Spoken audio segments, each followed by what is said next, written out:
মায়া।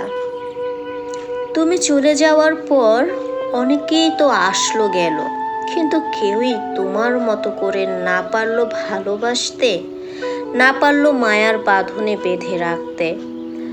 তোমায় আমি কি করে ভুলবো বলো? আমি তো তোমার দেওয়া কষ্টের মাঝেও ভালোবাসা পেয়েছি। তোমাকে যতবার ভুলতে চেয়েছি ঠিক ততবারই তোমাকে নতুন করে আবিষ্কার করেছি। তোমায় যতটা ভালোবেসেছি তার থেকে অনেক বেশি আমি তোমার মায়াতে পড়েছি। হয়তো মানুষের ভালোবাসা ভুলে থাকা যায়, কিন্তু মায়াতে বেঁধে রাখা ওই মুখটাকে কি করে ভুলে থাকা যায়? কারো মায়াতে পড়া মানে নিজেকে তার কাছে বিক্রি করে দেয়া।